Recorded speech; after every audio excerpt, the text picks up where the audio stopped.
तो आप सभी के लिए देखिए समान अध्ययन के मोस्ट सिलेक्टिव टॉपिक लेकर के मैं आया हूं और ये वो टॉपिक है समान अध्ययन के जो कि आपकी परीक्षाओं के लिए मोस्ट इंपॉर्टेंट है। इसमें रैंडम टॉपिक होंगे, रैंडम सब्जेक्ट होंगे, जीके और जीएस की ये पूरी की पूरी सीरीज है, श्रृंखला है। यहां पर कभी इतिहास पढ़ रहे हैं तो इतिहास के बाद फिर पॉलिटी का टॉपिक आ जा रहा है, पॉलिटी के बाद फिर ज्योग्राफी का टॉपिक आ जा रहा है, ज्योग्राफी के बाद फिर आपका इन्वायरमेंट का टॉपिक आ जा रहा है, फिर आपका साइंस का टॉपिक आ जा रहा है, फिर इकोनॉमी का टॉपिक आ जा रहा है। ऐसे करके 6 सब्जेक्ट आपके यहां पर आते रहेंगे। और जो विषयों की विविधता है, जैसे कि मान लीजिए कभी प्राचीन से क्वेश्चन होगा, कभी मध्यकालीन, कभी आधुनिक, और ये वो टॉपिक वो क्वेश्चन होंगे जो ज्यादा पूछे जाएंगे। इसलिए आप लोगों को इत्मीनान से नोट्स बनाने हैं, जो क्रम आए उसी क्रम पे नोट्स बनाने हैं। और हो सकता है ये अपने आप में एक अनोखी और एक अनोखी पहल है जिसमें सिलेक्टेड टॉपिक लेकर के आपको पढ़ाया जाएगा, है ना। ऐसा नहीं होगा कि मैं क्रम से आपको पढ़ा रहा हूं, मैं वो पढ़ा रहा हूं जो परीक्षा के लिए ज्यादा इंपॉर्टेंट है। मैं बहुत सिलेक्टिव होकर के पढ़ा रहा हूं। डिटेल में तो देखो ऑनलाइन बैच में आप पढ़ते ही पढ़ते हैं। यहां पे एक सिलेक्शन वाली सीरीज है, ये पूरी श्योर सिलेक्शन है प्रीलिम्स के लिए। आप पीटी एग्जाम जरूर क्वालिफाई कर लेंगे यदि आप इस सीरीज को रेगुलर कंटिन्यूअस पूरा देखेंगे तो, ठीक है, पूरे नोट्स बनाएंगे तो, ठीक है। चलिए शुरू करते हैं। देखिए पहला जो टॉपिक है आपका वो है आंग्ल मराठा वार। अब यहां पे मैं एक चीज और बता दूं, अब यहां पे मैं पूरा आंग्ल मराठा वार नहीं पढ़ाने वाला हूं, मैं आपको सिलेक्टिव टॉपिक में सिलेक्टिव सेक्शन पढ़ाऊंगा ताकि आपको याद भी रह जाए। आने वाले समय पे ऐसा भी हो सकता है कि फिर से आंग्ल मराठा फिर ले लें, है ना। तो देखिए मैं यहां पे सिर्फ आपको इतना बताने जा रहा हूं कि आंग्ल मराठा युद्ध 3 हुए थे, आपके 3 आंग्ल मराठा युद्ध हुए थे। आप सभी जानते हैं कि जब यहां पे ब्रिटिशर्स के द्वारा पूरे भारत को इन्वेड किया गया, भारत के विभिन्न हिस्सों पर कब्जा किया गया, विभिन्न शासकों को पराजित किया गया, तो यहां पे जितनी भी रियासतें थीं, देसी रियासतें, और खासकर जो मुगल साम्राज्य के बाद मराठाओं का उदय हुआ, तो सभी के साथ अंग्रेजों ने संघर्ष किया, ठीक है। तो एक संघर्ष मराठों के साथ भी था, और केवल मराठों के साथ नहीं था। देखो बच्चों के लिए बहुत कंफ्यूजन है, आने वाले सेशंस में आप पाओगे, अभी आने वाले टॉपिक आपको मिलेंगे कि मैं आपको जैसे आंग्ल मराठा, आंग्ल मैसूर युद्ध कितने हुए, आंग्ल कर्नाटक युद्ध कितने हुए, आंग्ल सिख युद्ध कितने हुए, आंग्ल अफगान युद्ध कितने हुए, आंग्ल नेपाल युद्ध कितने हुए, आंग्ल वर्मा युद्ध कितने हुए, ये वाला जो कंफ्यूजन है ना बच्चों का। और सभी युद्धों में बहुत सारी संधियां भी हुई हैं, तो एटलीस्ट इस तरीके का फैक्चुअल डेटा आपका यहां पे क्लियर कर दूंगा। तो पहला नंबर है आपका आंग्ल मराठा युद्ध का। तो देखिए आंग्ल मराठा युद्ध जो है आपके 3 हुए हैं टोटल। कितने हुए हैं? 3। अब बस आप इसी तरीके से लिखते जाना, खुद से नोट्स बनाते जाना। मैं यहाँ पे कोई डिटेलिंग में नहीं जाऊंगा कि युद्ध की क्या पृष्ठभूमि थी, पहले युद्ध में क्या हिस्ट्री हुई, दूसरे में क्या हुई, तीसरे में, नो, वो तो बहुत डिटेल वाली बात हो जाएगी।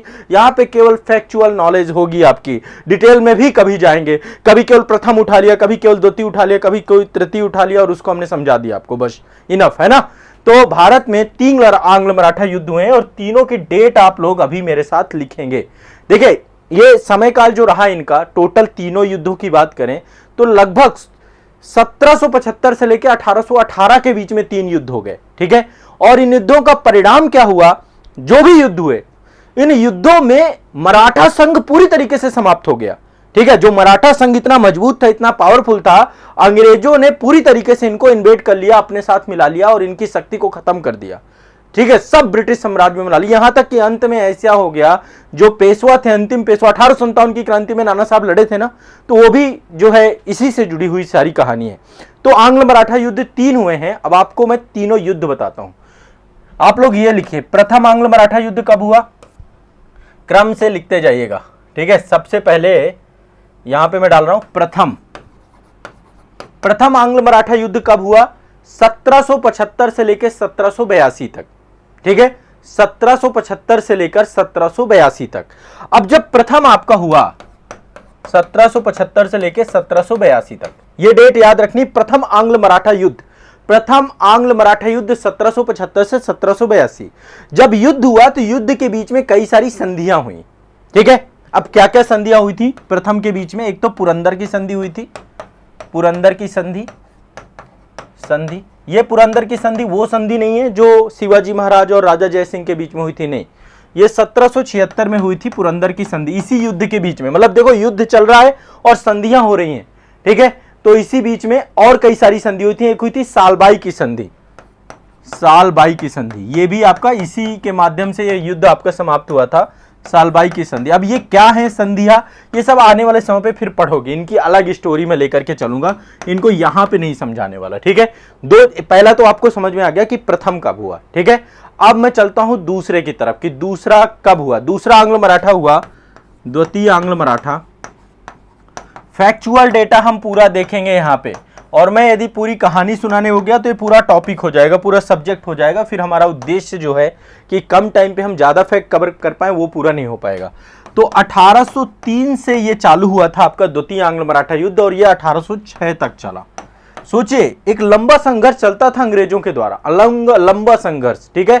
और इसमें मराठा कई सारे, जैसे पूना वाले क्षेत्र में पेशवा थे, ग्वालियर वाले क्षेत्र में सिंधिया थे, बड़ौदा वाले क्षेत्र में गायकवाड़ थे, और आपका इंदौर वाले क्षेत्र में होलकर थे, भोसले थे। इसको लिख लो एक बार, ठीक है, क्योंकि ये आपका मैच द फॉलोइंग क्वेश्चन आता है। एक बार मैच द फॉलोइंग आप इनको लिख लो, ठीक है, सभी लोग लिख लेंगे। पेशवा कहां पे थे? आपके पूना वाले क्षेत्र में। ये मराठा संघ से ही जुड़े हुए हैं, मराठा संघ का ही हिस्सा है ये सारे के सारे, ठीक है। सभी को पता है मराठा संघ में आपके टोटल जो है कितने भागों में बटे हुए? 5 भागों में बटे हुए हैं। तो ये अलग अलग क्षेत्र हैं, ठीक है। पेशवा कहां थे? आपके पूना वाले क्षेत्र में, ठीक है। सिंधिया कहां थे? ग्वालियर वाले क्षेत्र में। गायकवाड़ कहां थे? बड़ौदा वाले क्षेत्र में। होलकर कहां थे? इंदौर में। और भोसले कहां थे? नागपुर में। ये आप थोड़ा सा क्रम से लिख लीजिए भाई, सही समझ रहे हैं? हाँ बिल्कुल, सभी एग्जाम के लिए इंपॉर्टेंट है ये, सभी एग्जाम के लिए। ये आप पूरा एक क्रम बना लीजिए, ठीक है। ये मैच द फॉलोइंग आएगा तो आप इसको इसी तरीके से देखेंगे। तो देखो, मराठा संघ कई भागों में बट गया, पेशवा पूना में, सिंधिया ग्वालियर में, गायकवाड़ बड़ौदा में, होलकर इंदौर में, भोसले नागपुर में। तो इनमें भी सत्ता को लेकर, अपने अधिकार को लेकर इनमें द्वंद्व हो रहा था। होलकर और पेशवा के बीच में लड़ाई हो रही थी, तो लगातार ये गद्दी की लड़ाई इनमें चालू हो गई, ठीक है। अब मैं ये स्टोरी बाद में बताऊंगा। इसके बीच में यहां पर द्वितीय आंग्ल मराठा युद्ध का समय क्या है? 1803 से 1806। यहां पे भी कई सारी संधियां हुई। एक संधि हुई वशीन की संधि, वशीन की संधि बड़ी फेमस संधि है आपकी, वशीन की संधि। जब ये युद्ध चल रहा था तो वशीन की संधि हुई, ठीक है। 1802 की संधि है आपकी लॉर्ड वेलेस्ली के द्वारा, एक तरीके से सहायक संधि प्रणाली जो आपकी थी वो जो है बाजीराव द्वितीय ने स्वीकारी थी। तो वशीन की संधि एक हुई थी, ठीक है। वशीन की संधि के साथ साथ यहां पे जो है एक संधि हुई थी राजापुर घाट की संधि। अगली संधि है राजापुर घाट की संधि, राजापुर घाट की संधि। इसी संधि से जो है ये युद्ध समाप्त हुआ था 1806 को। स्टोरी किसी दिन डिस्कस करेंगे इनकी सभी की, ठीक है। तो द्वितीय आंग्ल मराठा युद्ध 1803 से 1806। अब आगे चलते हैं तृतीय आंग्ल मराठा युद्ध। अगला है आपका तृतीय आंग्ल मराठा युद्ध। अब ये इसके बाद मराठे पूरे कमजोर हो जाते हैं। ये आपका एक साल चला 1817 से लेके 1818, और फिर सारे के सारे सहायक संधि प्रणाली के अंतर्गत आ जाते हैं। मराठा इस समय पूरी तरीके से कमजोर हो चुके थे, है ना। और इस समय जो एक संधि हुई थी आपकी, ठीक है, इस संधि का नाम है पूना की संधि। 1818 में पूना की संधि हुई थी। पूना की संधि इस समय हुई थी आपकी। पेशवा एक तरीके से पूना में थे, तो पेशवाओं को इन्होंने समाप्त कर दिया 1818 में। और फिर तो आपको आगे की कहानी पता है कि अंग्रेजों के द्वारा पेशवा का पद ही समाप्त कर दिया गया। अंतिम पेशवा बाजीराव द्वितीय थे। कानपुर के निकट बिठूर में इनको पेंशन देकर के भेज दिया गया कि भैया जाओ, ठीक है। और ये आपको ध्यान रखना है। बाद में जो है 1853 में उनकी मृत्यु हो जाती है। उनका दत्तक पुत्र रहता है धोंधू पंत। धोंधू पंत का नाम ही नाना साहिब रहता है। नाना साहेब को पेंशन देने से अंग्रेज मना कर देते हैं, और 1857 की क्रांति में रानी लक्ष्मीबाई और तात्या टोपे के साथ वो जुड़ जाते हैं, ठीक है। तो तृतीय आंग्ल मराठा युद्ध 1817 से 1818। अब देखो, यदि इतना फैक्ट आपने याद कर लिया तो भी काम बहुत सारा बन जाएगा। मैं चाहता हूं केवल आज के सेशन में इस वाले टॉपिक में आप इतने फैक्ट रट लीजिए। पहला आंग्ल मराठा युद्ध कब हुआ? 1775 से 1782। रटो भाई, ये याद कर लो, यहीं पे ये फैक्ट है और ये आपको पता ही होना चाहिए। इसके पीछे की जो कहानी है वो आएगा समय, जब मैं आपको कहानी भी बताऊंगा आपको वो भी याद हो जाएगा। आप बिल्कुल टेंशन मत लीजिए कि सर मुझे कहानी पता करनी है। रघुनाथ राव जो थे उनको लेकर के पूरा का पूरा पेशवा का युद्ध था, ठीक है। अंग्रेजों ने हस्तक्षेप किया था, मराठा जो है सत्ता उत्तराधिकार का एक तरीके से प्रश्न है और उसी को लेकर ये पूरा का पूरा स्टार्ट हुआ था, तो हम डिस्कस करेंगे उसका। यहाँ पे पुरंदर की संधि हुई, सालबाई की संधि हुई, फिर द्वितीय आंग्ल मराठा युद्ध 1803 से 1806, ये वसीन की संधि थी आपकी, राजापुर घाट की संधि थी। तृतीय आंग्ल मराठा युद्ध आपका 1817 से 1818 पूना की संधि है। क्लियर है, स्पष्ट है सभी को? क्लियर है सभी को? क्लियर है, कोई दिक्कत नहीं है। बहुत सिंपल सा टॉपिक था और ये टॉपिक आपका कंप्लीट हो गया, ठीक है। अब बाकी इस टॉपिक को हम और डिटेल में आने वाले किसी सेशन में पढ़ेंगे। आपको पहले ये पता होना चाहिए क्यों मैच द फॉलोइंग अब आपके जब भी आएंगे तो ये गलत नहीं करोगे। कोई भी बच्चा मैच द फॉलोइंग नहीं गलत करेगा कि कब कौन सा आंग्ल मराठा युद्ध हुआ, ठीक है। 1775 से 1782 पहला, 1803 से 1806, ठीक है, दूसरा, और 1817 से 1818 तीसरा। ये 3 मैच द फॉलोइंग आप गलत नहीं करेंगे। और साथ में मैंने आपको ये वाला भी बताया कि जो है ये कहां कहां पर ये जो मराठा संघ था इससे भी मैच द फॉलोइंग पूछता है, ये भी आप गलत नहीं करेंगे, ठीक है।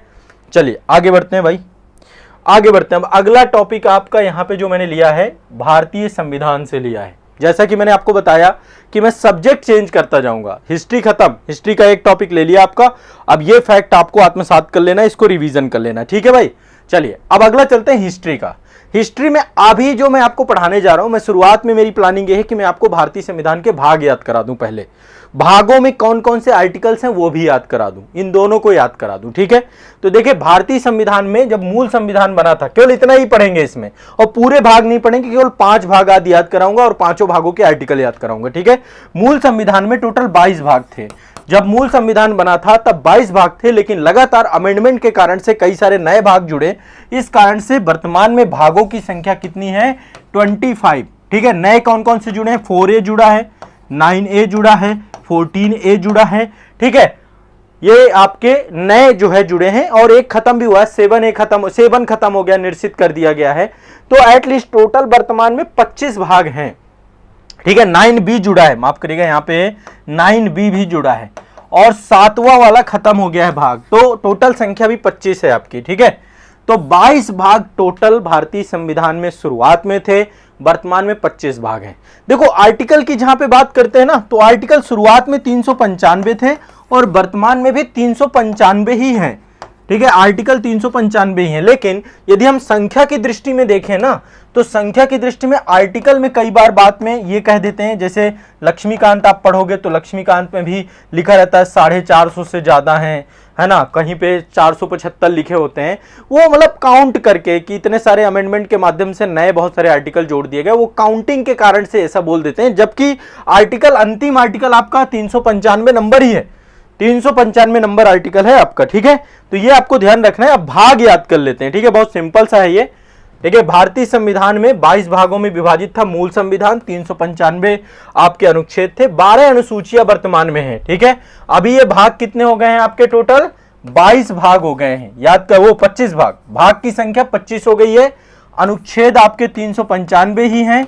कोई भी व्यक्ति 395 देखे, लेकिन एग्जाम में कभी आ जाता है ना, एग्जाम में देख लेना एक बार विकल्प कैसे हैं। ओवरऑल कभी भी इंटरव्यू में बोलोगे तो 395 ही अनुच्छेद बोलोगे, ठीक है। लेकिन कई जगहों पे मैं देखता हूं कि क्वेश्चन पूछा गया है तो वहां पे 450 ये संख्या आसपास बोली जाती है, वो दूसरे दृष्टिकोण है, संख्या के दृष्टिकोण से देख लेते हैं। पहले मूल संविधान में 8 अनुसूचियां थी, इस समय 12 अनुसूचियां हो गई हैं, ये भी याद कर लीजिए, 12 अनुसूचियां हो गई, ये याद कर लीजिए, ठीक है। अब यहां पे एक चीज ध्यान रखिएगा, ये भाग हैं आपके। अब ये सारे भाग आर्टिकल के साथ याद कर लीजिए, सब लोग लिख लेंगे। भाग 1 कौन सा है? संघ और राज्य क्षेत्र। इससे पहले प्रियम्बल है, प्रस्तावना है, लेकिन फिर भी भाग 1 आपका है संघ एवं राज्य क्षेत्र। अभी इस समय बड़ा चर्चा का बात बना हुआ है, आपको पता है इंडिया बनाम भारत का जो है इस समय एक बड़ी बहस छिड़ी हुई है। भारत का संविधान में नाम इंडिया भी है और भारत भी है, ठीक है, दोनों शब्द यहां पर लिखे हुए हैं, लेकिन इस समय हर जगह पे भारत शब्द जो है प्राथमिकता दिया जा रहा है और बहुत अच्छी बात है। देखो ये एक बहुत ही स्वागत योग्य कदम है कि हम जो है अपने देश के नाम को अपने हिंदी के रूपांतरण में हम उसको स्वीकार कर रहे हैं, भारत को हम एक्सेप्ट कर रहे हैं। लेकिन एक चीज समझिए, सिर्फ नाम बदलने भर से बात नहीं होगा, हमें प्रथाएं भी भारतीय सारी अपनानी पड़ेंगी, हमें भाषा भी भारतीय अपनानी पड़ेगी, सब कुछ जब भारतीय हो जाए। लेकिन शुरुआत यदि भारत के नाम से हो रही है, लेकिन संविधान में भी कोई अमेंडमेंट नहीं किया गया है एग्जैक्ट जो है, एक तरीके से जैसे G20 हुआ था तो भारत के प्रधानमंत्री शब्द जो है हर जगह, भारत के राष्ट्रपति शब्द, अब मतलब इंडिया शब्द को जो है थोड़ा सा कम जो है उसका यूज धीरे धीरे खत्म करना है पूरी तरीके से।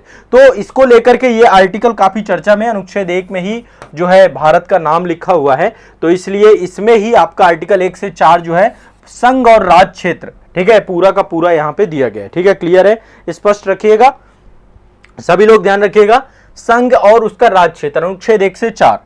भाग 2 आपका नागरिकता का विषय है, ये भी देखो बहुत चर्चा में है नागरिकता। ये जब से सीमा हैदर वाला मैटर आप लोगों ने देखा था, बड़ा चर्चा में था। सीमा हैदर जो है अवैध तरीके से नेपाल के माध्यम से भारत में प्रवेश कर गई और इसके बाद उन्होंने यहाँ पे विवाह कर लिया एक व्यक्ति से। तो आपको पता है कि जो भारतीय जो है नागरिकता अधिनियम 1955 है, उसके तहत एक तरीका ये भी है भारतीय नागरिकता को अर्जित करने का कि यहाँ के किसी नागरिक से, सिटीजन से विवाह द्वारा भी नागरिकता अर्जित कर सकते हैं।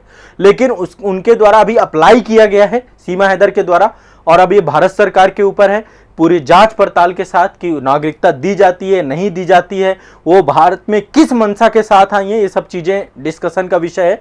और भी कई सारे मुद्दे लगातार चलते रहते हैं नागरिकता को लेकर, कोई नागरिकता छोड़ता है, कोई नागरिकता, इसके पहले CA और NRC का मामला कितना ज्यादा हाईलाइटेड था। तो ये वाला चैप्टर भी इंपॉर्टेंट रहता है आपका नागरिकता वाला। इसमें आर्टिकल 5 से 11 तक आपके संविधान में दिए गए हैं। इसके बाद फंडामेंटल राइट, ये आपका मोस्ट इंपॉर्टेंट चैप्टर है यही है, आर्टिकल 12 से 35 तक जो है इसमें प्रावधान है।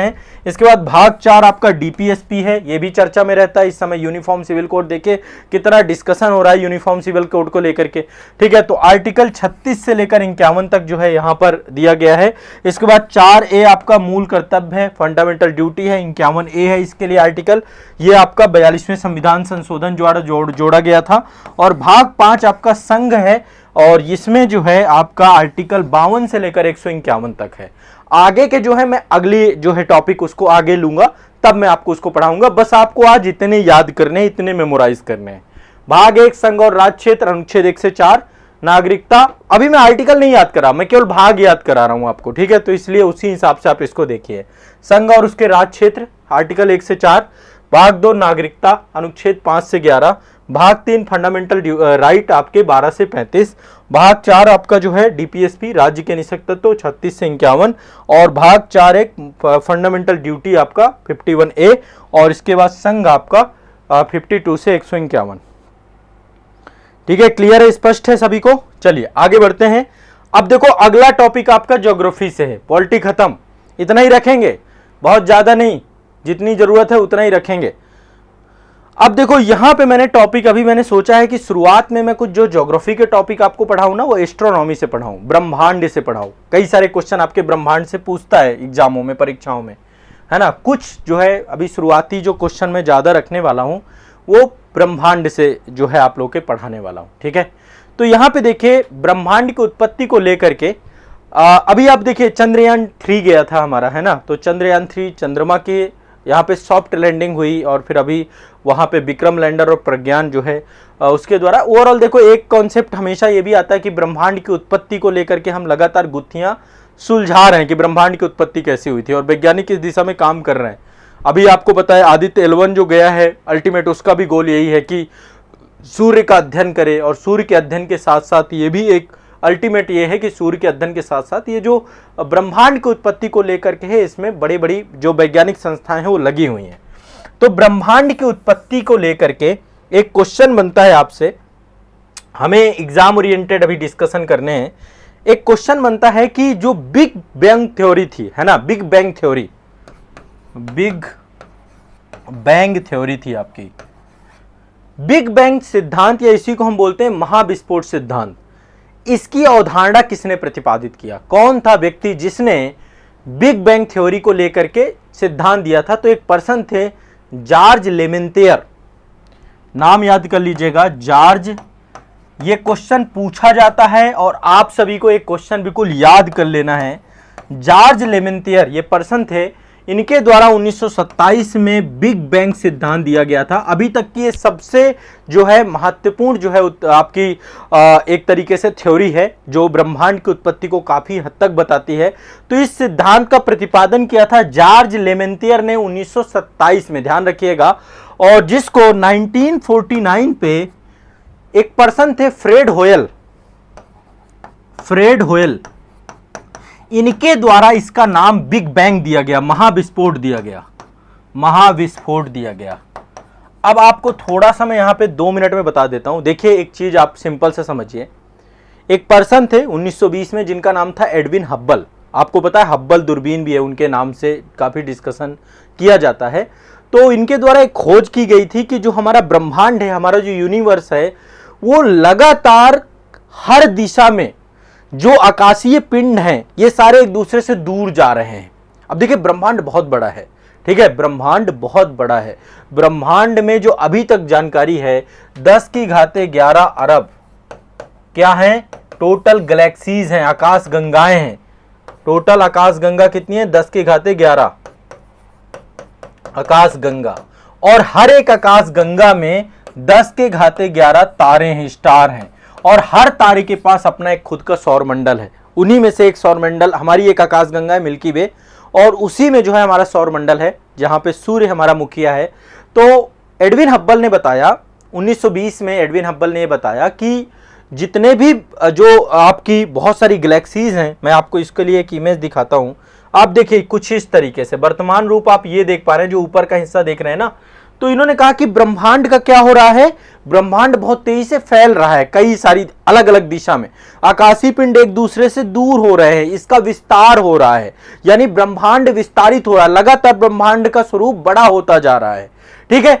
तो मतलब यहां पे एक बात निकल के आती है कि अच्छा, वर्तमान में यदि ब्रह्मांड का विस्तार हो रहा है तो कभी ना कभी तो ऐसा समय रहा होगा जब ब्रह्मांड नजदीक भी रहा होगा, सिकुड़ा हुआ रहा होगा। तो इसी से एक टर्म्स निकल के आता है कि एक समय ऐसा था जब ब्रह्मांड के जितने भी आपके आज वर्तमान में, ये सारे एक ही बिंदु पर केंद्रित थे, एक ही बिंदु पर केंद्रित थे, एक ही आकाशीय पिंड था, ठीक है, और उसी आकाशीय पिंड पर पूरा का पूरा ब्रह्मांड समाहित था। लेकिन कालांतर में इस थ्योरी को लेकर यह भी बताया जाता है कि आज से लगभग 10 से 15 अरब वर्ष पूर्व ब्रह्मांड के सभी कण एक दूसरे के एकदम पास थे, इतने पास थे कि उनकी डेंसिटी बहुत ज्यादा थी, और यह पूरा ब्रह्मांड एक बिंदु के शक्ल पे था। अत्यधिक सघन था, ये अत्यंत छोटा था ये, और चूंकि ये पूरा का पूरा एक ही बिंदु पर केंद्रित था, जिसके कारण से इसका घनत्व बहुत ज्यादा था। अत्यधिक घनत्व होने के कारण से इसमें हीट बहुत ज्यादा थी, अत्यंत गर्म था ये पिंडु। और कहते हैं कालांतर में जो है इसमें एक विस्फोट हुआ, इसी को हम महाविस्फोट कहते हैं, जिसके बारे में जॉर्ज लेमेंतियर ने बताया कि एक विस्फोट हुआ, और जिस विस्फोट के बाद जो है इस ब्रह्मांड का सृजन हुआ है और ब्रह्मांड लगातार विस्तारित हो रहा है, ठीक है। ये जो है यही इसी के बारे में जॉर्ज लेमेंतियर के द्वारा बताया जाता है, ठीक है। जॉर्ज लेमेंतियर ने सारा कुछ बताया कि जब महाविस्फोट हुआ उसके 10 की घाते -43 सेकंड में क्या हुआ, बहुत बड़ी तेजी से एनर्जी निकली, है ना, इलेक्ट्रॉन निकले, प्रोटॉन निकले, एंटी इलेक्ट्रॉन निकले, बहुत सारे मूलभूत कणों का निर्माण हुआ शुरुआत में, ठीक है। इसके बाद 10 की घाते -34 सेकंड के बाद क्या हुआ, कई सारे जो है एंटी क्वार्क निकले, कई सारे कण निकले, ठीक है, और ये कण एक दूसरे से जो है टकरा करके खत्म भी हो रहे थे। तो ब्रह्मांड का आकार शुरुआत में संतरे के तौर पे था, जितना बड़ा संतरा होता है शुरुआत में उस तौर पे था। फिर 10 की घाते -10 सेकंड के पश्चात जो है आपस में बहुत सारे कण जो है टकरा रहे थे और खत्म हो रहे थे, उन्हीं से फोटॉन का निर्माण हो रहा था, प्रोटॉन और न्यूट्रॉन का निर्माण हो रहा था। लेकिन जब बिग बैंग का 1 सेकंड हुआ तो 1 सेकंड के समय पे तापमान 10 अरब डिग्री सेंटीग्रेड पहुंच गया और ब्रह्मांड ने आकार लेना चालू किया, और इसी समय कई सारे जो है ब्रह्मांड में जो है कणों का निर्माण हुआ। फिर ये पूरा एक कि वर्तमान में आज जो है ब्रह्मांड क्या है, अपना विस्तार ले रहा है, इतनी सारी गैलेक्सीज बन गई, इतने सारे तारे बन गए। तो एक थ्योरी है, और इस थ्योरी पे अभी भी बहुत सारे जो है रिसर्च चल रहे हैं। तो यहां पे सिर्फ मैं आपको जो सिखाना चाह रहा हूं, आपको एक फैक्ट याद रखना है कि ब्रह्मांड के महाविस्फोट सिद्धांत की बारे में अवधारणा किसने प्रस्तुत की? जॉर्ज लेमेंतियर साहब ने। किसने की? जॉर्ज लेमेंतियर साहब ने। ठीक है, ये ध्यान रखना। ठीक है, ये क्वेश्चन पूछेगा और इसको नाम किसने दिया? फ्रेड होयल साहब ने 1949 में। ठीक है, सभी लोग सिंपल सा इतना आपको याद रखना है। ठीक है, आगे चलते हैं, नेक्स्ट आगे बढ़ते हैं भाई। नेक्स्ट अगला टॉपिक, ये तो ज्योग्राफी आपका कंप्लीट हो गया। अब देखो, ब्रह्मांड के रहस्यों को आने वाले समय पे मैं आपको सारे के सारे बताऊंगा। बिल्कुल निश्चिंत होकर के आपको रहना है। अगला टॉपिक आपका जो है, नेक्स्ट टॉपिक है इन्वायरमेंट से, पर्यावरण से। देखो 3 सब्जेक्ट हो गए आपके। हिस्ट्री का एक टॉपिक हो गया, फिर इसके बाद आपका अगला टॉपिक जो था पॉलिटी का हो गया, और एक आपका ज्योग्राफी का हो गया। अगला टॉपिक है आपका इन्वायरमेंट का। बड़ा शानदार सीन लग रहा होगा आपको, बड़ा अच्छा लग रहा होगा। ठीक है, और ये जो है आपका, मैं जो यहाँ पे आपको इस टॉपिक को कवर करने वाला हूँ, ये है सतत विकास। सतत विकास, आप सभी लोग सतत विकास के बारे में सब पढ़ते रहते हैं। और सतत विकास में देखो, मैं आपको याद कराने वाला हूँ सतत विकास लक्ष्य। आज पूरे लक्ष्य नहीं याद कराऊंगा, बट एटलीस्ट आने वाली क्लास में मैं सारे के सारे लक्ष्य याद कराने वाला हूँ। ठीक है, तो देखिए सबसे पहले इसका कॉन्सेप्ट समझते हैं। सतत विकास का मतलब क्या है? सतत विकास का मतलब है कि वर्तमान की आवश्यकताओं के साथ साथ आने वाले भविष्य की आवश्यकताओं का भी हम ध्यान रखें। ऐसा ना करें कि हम सभी संसाधनों का उपभोग कर लें, और यदि हम सभी संसाधनों का उपभोग कर लेंगे तो हमारी आने वाली पीढ़ी करेगी क्या? उसके लिए हम छोड़ के क्या जाएंगे? कैसी पृथ्वी छोड़ करके जाएंगे? क्या हम पृथ्वी का इतना दोहन कर लेंगे कि पृथ्वी में कुछ बचेगा ही नहीं, है ना? तो इसी को हम धारणीय विकास कहते हैं। हमें ऐसा डेवलपमेंट करना है जिस डेवलपमेंट में आने वाली पीढ़ी भी उपभोग कर सके। समझिए, अंतर पीढ़ीगत संवेदनाएं जुड़ी होती हैं धारणीय विकास में। इसी को हम सतत विकास कहते हैं, धारणीय विकास कहते हैं। हेडिंग डाल लीजिएगा आप, सतत विकास। ठीक है, तो धारणीय विकास की अवधारणा क्या है? जिसके तहत वर्तमान की आवश्यकताओं के साथ साथ आने वाली भविष्य की आवश्यकताओं को भी ध्यान में रखा जाए, तो इसी को हम धारणीय विकास या सतत विकास कहते हैं। ठीक है, धारणीय विकास का उद्देश्य क्या है? धारणीय विकास का उद्देश्य है कि पृथ्वी में प्राकृतिक संसाधनों का न्यायसंगत उपयोग हो सके। ठीक है, उनका संरक्षण किया जा सके, उनका प्रबंधन किया जा सके। और इस शब्द की व्याख्या सबसे पहली बार 1987 में की गई थी, 1987 में। आपको पता है कि पर्यावरण को लेकर कई सारे संस्थान हैं, कई सारी जो है संस्थाएं। तो एक संस्था है आपकी WCED। ठीक है, इस संस्था के द्वारा सबसे पहले जो है इस शब्द की व्याख्या की गई थी 1987 में। ठीक है, इसके द्वारा एक रिपोर्ट प्रस्तुत की गई थी। मैं संस्था का फुल फॉर्म बता रहा हूं। संस्था का नाम है world commission on environment and development. ठीक है, फिर से एक बार आप इसको सुन लीजिए। WCED का फुल फॉर्म है world commission on environment and development. WCED की एक रिपोर्ट थी आवर कॉमन फ्यूचर। ठीक है, एक हमारा साझा भविष्य। ठीक है, एक इसकी जो है रिपोर्ट थी आवर कॉमन फ्यूचर। ठीक है, उस रिपोर्ट में पहली बार, देखो ये क्वेश्चन की बात है कि सतत विकास शब्द सबसे पहली बार कहां पर व्याख्यायित किया गया, कहां पर डिस्कस किया गया? तो WCED के जो है आपकी इसकी एक रिपोर्ट थी our common future. Our common future, बार बार बोल रहा हूं, लिख लेना इस बात को। इस रिपोर्ट में जो है पहली बार जो है सतत विकास या धारणीय विकास की अवधारणा की बात की गई। क्लियर है? फिर इसके बाद 1992 में आपको पता है कि पृथ्वी सम्मेलन होते हैं, रियो सम्मेलन होते हैं। ठीक है, और पृथ्वी सम्मेलन जो आयोजित किए जाते हैं उसमें एजेंडा 21, जिसको हम रियो घोषणा कहते हैं, ये सब चीजें मैंने एनवायरनमेंट में पढ़ाई है। Agenda 21, agenda 21। ठीक है, इसमें जो है इसको हम रियो घोषणा के नाम से भी जानते हैं। इसमें सतत विकास को पूर्ण समर्थन दिया गया। ठीक है, इसके बाद जो है 2002 में जोहान्सबर्ग सम्मेलन हुआ था, है ना? और जोहान्सबर्ग सम्मेलन में जो है लगातार सतत विकास को एक मुख्य मुद्दा बनाया गया कि हमें एक ऐसा डेवलपमेंट करना है, ऐसी पृथ्वी छोड़ करके जानी है जिसका जो है हमारे आने वाली पीढ़ी क्या कर सके? उपभोग कर सके।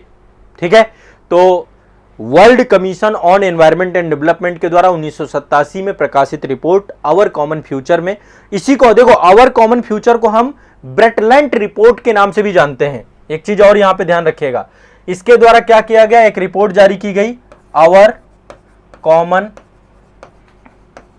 फ्यूचर।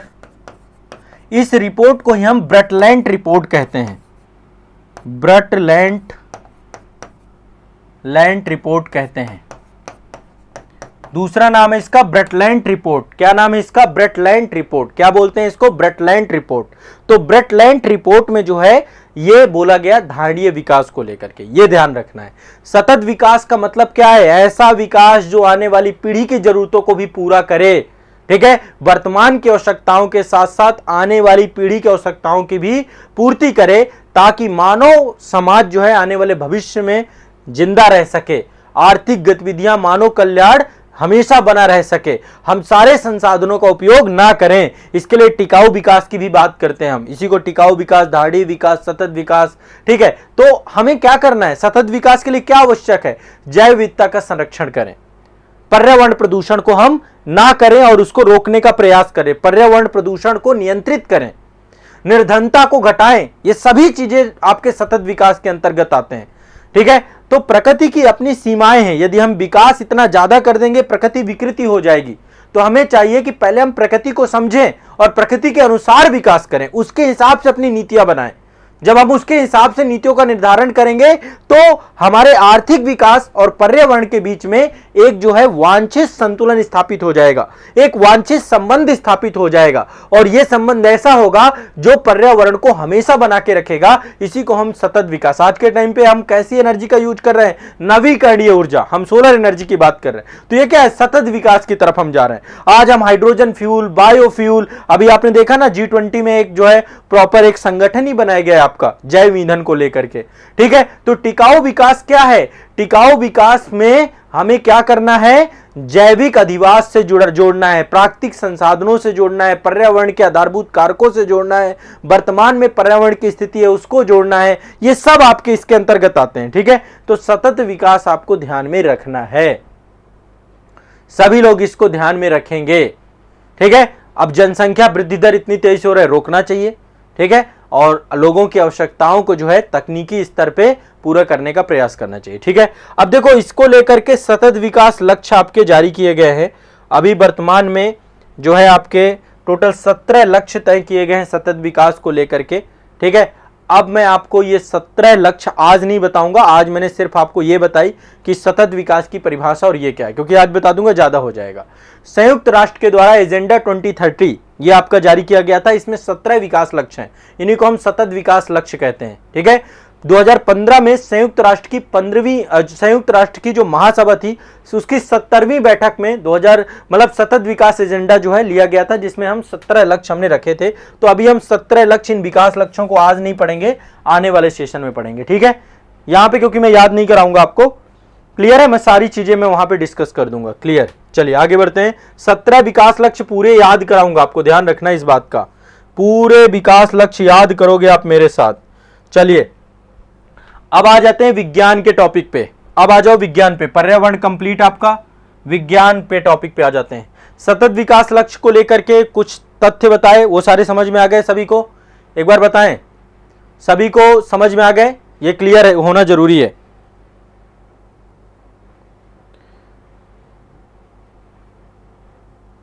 चलिए आगे बढ़ते हैं। अब देखिए, हाँ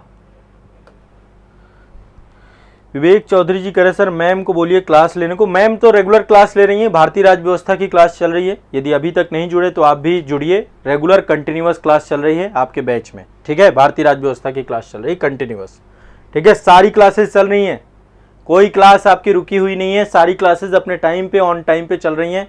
अब भारतीय राज्य व्यवस्था की क्लास की जो टाइमिंग है वो शाम को हो गई है 8:30 बजे, तो उसको आप देख लीजिएगा। अगले चलते हैं, अब थोड़ा सा विज्ञान, आप सामान्य विज्ञान के टॉपिक पढ़ेंगे। यहां पर मैं कुछ शब्दावली बताने वाला हूं सामान्य विज्ञान की, इनसे क्वेश्चन आता है। सामने आप देख रहे हैं बहुत सारी मधुमक्खियां हैं आपकी, तो एक आपका कॉन्सेप्ट होता है व्यापक स्तर पर शहद उत्पादन का कार्य करना, ठीक है।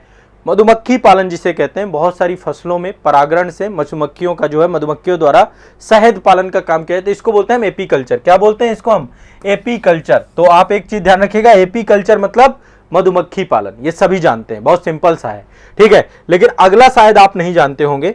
ये देखिए, ये बड़े स्तर पे आपका इस तरीके से मधुमक्खी पालन किया जाता है। बड़े बड़े बॉक्सेस हैं, इन बॉक्सेस में ही आपके मधुमक्खियों के लिए, यहाँ पर देखिए आसपास बहुत सारे फूलों वाले जो है यहाँ पे बाग हैं, बागान हैं, वहीं पर जो है मधुमक्खी पालन हो रहा है। तो मधुमक्खियों के द्वारा यहाँ पे शहद कलेक्ट किया जाता है, ठीक है। शहद कलेक्ट किया जाता है। और देखिए ये बहुत सारे लोग हैं, ये ड्रेस पहने हुए हैं ताकि मधुमक्खियों के डंक से बच सकें। और ये मधुमक्खी को जो है, मधुमक्खी का जितना भी शहद होता है उसको व्यावसायिक स्तर पर, वाणिज्यिक स्तर पर प्रयोग किया जाता है। आवश्यकताएं तो है ही हमारी। दूसरा आप देखिए यहाँ पे देखिए बहुत सारे पंछियों को लोग पालते हैं, पंछी पालन जिसे हम कहते हैं, इसको बोलते हैं एवीकल्चर। अगला है आपका एवीकल्चर। एवीकल्चर क्या है? देखो एपीकल्चर है मधुमक्खी पालन, अगला है एवीकल्चर। एवीकल्चर है पंछी पालन, है ना, पंछी पालन।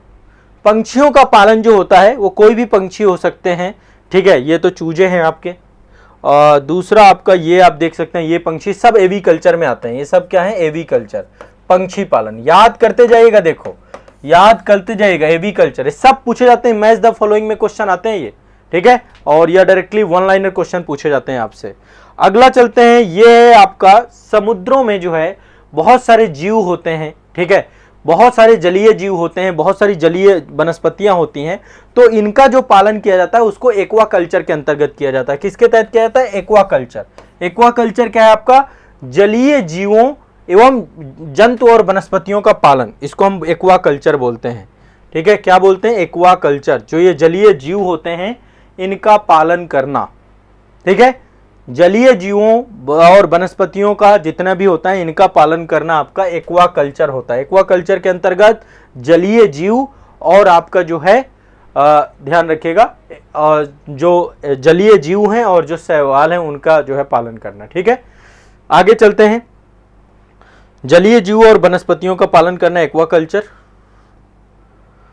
अगला है देखिए ये वाला जो आप देख पा रहे हैं, ये क्या है आपका? ये है alga culture. Alga culture, alga culture. Alga, algae का मतलब समझते हैं ना, एल्गी का मतलब होता है शैवाल। शैवाल, शैवाल के लिए आपका प्रयोग शब्द किया जाता है। एक जब शैवाल होता है, काई आप लोगों ने देखी होगी, है ना, तो ग्रीन हरित शैवाल होते हैं। शैवालों की खेती की जाती है आपकी एल्गा कल्चर के अंतर्गत। ये आपका एक्वा कल्चर का ही एक प्रकार है। देखो ये भी आपकी क्या है? जलीय वनस्पति है। तो एक्वा कल्चर के अंतर्गत आपका जलीय जंतु और जो आपकी वनस्पतियां होती हैं उनका जो है संरक्षण हम करते हैं, उसी का एक प्रकार है एल्गा कल्चर। तो एक्वा कल्चर का ही, एक्वा कल्चर के अंतर्गत ही इसको रख सकते हैं। एक्वा कल्चर की ही एक ब्रांच है एल्गा कल्चर। एल्गा कल्चर में हम शैवालों की केवल खेती करते हैं, शैवालों का अध्ययन, शैवालों की आपका एक तरीके से जो भी आप कहें, ठीक है, शैवालों की कृषि, कुछ भी व्यापक स्तर पे शैवालों का उत्पादन किया जाता है। ये आप देख रहे हैं, ये सारे शैवाल ही हैं, ठीक है, आप सभी लोग इससे परिचित होंगे। अब एक ये आप देख रहे हैं समंदर में बड़े स्तर पे इस तरीके से आपका जो ये पालन किया जा रहा है, ये है मत्स्य पालन। इसको हम बोलते हैं पीसी कल्चर। पीसी कल्चर क्या है आपका? पीसी कल्चर ये है मछली पालन, मत्स्य पालन, मत्स्य पालन।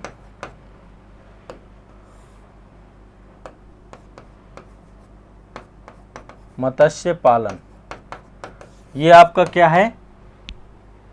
ध्यान रखिएगा इस बात को, ये है पीसी कल्चर। क्लियर है, स्पष्ट है सभी को? पीसी कल्चर आप लोग देख लीजिए, ये पीसी कल्चर है, इसमें बड़े स्तर पे मछली पालन का काम किया जाता है, ठीक है। हमारे यहाँ पे एक क्रांति, नीली क्रांति भी प्रारंभ की गई है ना, तो ये आपका जो है मत्स्य पालन या मछली पालन से जुड़ा हुआ है, ठीक है। और ये एल्गा कल्चर है। इसके बाद एक जो है आपका, हाँ, ये सब पीसी कल्चर में आता है। पीसी कल्चर भी देखा जाए तो एक्वा कल्चर का ही एक रूप है। मछलियों का जो पालन होता है तालाबों में बड़े स्तर पे किया जाता है, समंदर में किया जाता है, और इससे सभी लोग परिचित हैं। यह है एग्रीकल्चर। एग्रीकल्चर जो है आपका फसल संवर्धन, पशुपालन, कृषि से संबंधित जो आपकी जो कार्य किए जाते हैं, ये सारे के सारे आपके एग्रीकल्चर के अंतर्गत हैं, ठीक है। तो विज्ञान में अभी इतने ही करेंगे, आगे भी अभी पूरे टॉपिक जो है वो फिर आगे कर लेंगे। साइंस के अंतर्गत इतने ही टॉपिक रहेंगे आपके। क्लियर है, स्पष्ट है सभी को? एग्रीकल्चर, ठीक है। आगे चलते हैं, देखो अगला है, हाँ, ये सब एग्रीकल्चर है आपका। अगला टॉपिक चलते हैं, भारतीय अर्थव्यवस्था।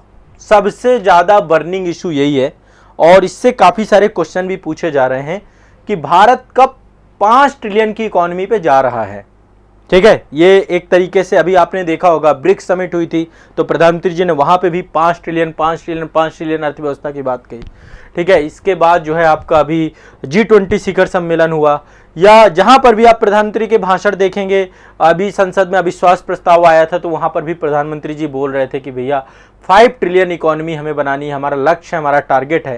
तो इसके लेकर के क्वेश्चन पूछता है कि भैया कब के लिए लक्ष्य बनाया गया था ये, ठीक है, केंद्र सरकार के द्वारा। तो देखो जाए तो केंद्र सरकार ने जो टारगेट बनाया था वो तो 2024 के लिए बनाया था, लेकिन ये 2024 में पूरा होता हुआ दिख नहीं रहा है। मैं एक बार भारतीय अर्थव्यवस्था का साइज आपको बताता हूं कि क्या साइज है इस समय। अब कारण क्या है, देखो क्या कारण है कि जो है ये हम अर्थव्यवस्था हमारी नहीं पहुंच पाएगी, क्योंकि देखो अभी कोविड आ गया है ना। केंद्र सरकार ने तो ये टारगेट आज नहीं बनाया था ना, ये तो टारगेट आपका बहुत पहले का है। तो जो है अब आपको ध्यान में समझना है सारी बात को। केंद्र सरकार के द्वारा जो ये टारगेट बनाया गया था, अब इसको हम पूरा क्यों नहीं पाए। एक तो बीच में कोविड आ गया, अभी रूस यूक्रेन युद्ध चल रहा है वैश्विक स्तर पे, चीन के साथ भी लगातार ट्रेड वार चलता रहता है। तो अभी कई सारे मामले ऐसे हैं, अमेरिका चीन विवाद भी चलता रहता है, वहां पे भी ट्रेड वार जैसी स्थिति रहती है। भारत और चीन के बीच में भी संबंध काफी खराब हुए इस बीच में। तो इस कारण से जो है अभी ये लक्ष्य हमारा, इसकी डेट आगे बढ़ेगी, लेकिन ओवरऑल एग्जाम में पूछता है तो देखो कई जगह पे 2025 भी होगा, क्योंकि देखो इकोनॉमिक सर्वे आता है। अब मैं आपको इसका एक आंसर बता देता हूं, जब अभी नेक्स्ट इकोनॉमिक सर्वे जब आएगा ना फरवरी में लास्ट में, तो फिर हम वहां पे देखेंगे कि इन्होंने क्या डेट और समय तय किया है। आमतौर पे जो मतलब समय तय किया गया था वो 2024 किया गया था, लेकिन 2024 को पूरा क्यों नहीं होगा। देखो ये अमेरिका है आपका, अमेरिका की जो इकोनॉमी है वो है 25 ट्रिलियन के आसपास, अभी 25.5-26 ट्रिलियन पहुंच रही है, ठीक है। तो यदि हम इसकी जीडीपी को देखें तो 25-25.5 ट्रिलियन अमेरिका की है, ठीक है। चाइना दूसरे नंबर पे लगभग 18 ट्रिलियन के आसपास चाइना की जीडीपी पहुंच गई है। जापान तीसरे नंबर पे है, जापान की जीडीपी 4.2 ट्रिलियन है। जर्मनी आपका 4.4 ट्रिलियन है, मान लीजिए 4 ट्रिलियन। हम कहां पे हैं अभी हम 3.3 ट्रिलियन पे हैं। यदि हम देखें तो विश्व की हम 5वीं अर्थव्यवस्था है जीडीपी के आकार के आधार पे। प्रधानमंत्री जी का लक्ष्य है कि यदि हम 5 ट्रिलियन पे पहुंच गए, ठीक है, 5 ट्रिलियन की अर्थव्यवस्था बन गई, तो हम जापान और जर्मनी को पार कर देंगे और विश्व की तीसरी बड़ी अर्थव्यवस्था बन जाएंगे। तो जो अभी बहुत सारे मैंने आर्टिकल्स देखे हैं आपके, उन आर्टिकल्स में 2029 की बात चल रही है। आईएमएफ ने भी अपना डेटा बताया कि भाई मोदी सरकार के द्वारा अभी 2025 की बात चल रही है। मोदी सरकार बार बार कह रही कि आने वाले 2 वर्षों में हम 5 ट्रिलियन की इकोनॉमी जो है बना लेंगे, यानी 5 लाख करोड़ की अर्थव्यवस्था हम बना लेंगे। लेकिन अभी इसके लिए जो समय लगेगा, आईएमएफ के अनुसार, भारत के बहुत सारे अर्थशास्त्रियों को आप देखेंगे, सभी लोग यही कह रहे हैं कि 2029 तक का समय लग जाएगा भारत को 5 ट्रिलियन में पहुंचने के लिए, ठीक है। क्योंकि अभी हमारा औसत कितना चल रहा है, 6-6.5 की रफ्तार से अर्थव्यवस्था चल रही है, महंगाई 7% चल रही है और अर्थव्यवस्था की गति 6-6.5% चल रही है ना। तो ग्रोथ रेट अभी हमारी काफी ज्यादा वो गति नहीं है जो गति होनी चाहिए, ठीक है। तो भारत जो है 2029 तक 5 ट्रिलियन की अर्थव्यवस्था में पहुंचेगा, ऐसा कई सारी संस्थाएं कह रही हैं। उनके हिसाब से मैं आपको बता रहा हूं, चाहे वो आईएमएफ हो, चाहे वर्ल्ड बैंक हो, या बहुत सारे आपके इकोनॉमिस्ट हो, ठीक है। तो 5 ट्रिलियन अर्थव्यवस्था को लेकर अभी लगातार चर्चा चल रही है। अर्थव्यवस्था का साइज, अब कैसे हम 5 ट्रिलियन इकोनॉमी में पहुंचेंगे इसको लेकर देखो, वित्त मंत्रालय ने 2025 की बात कही है। अभी हाल ही में वित्त मंत्रालय का जो बात आई है वो 2025 के लिए आया है। केंद्र सरकार ने कब के लिए तय किया था, केंद्र सरकार ने तय किया था 2024 के लिए, यदि इस आधार पे हम चलते तो। देखो ये 2014 में सरकार ने बताया था, 2014 में जब मोदी सरकार आई थी तब 1.9 ट्रिलियन की इकोनॉमी थी।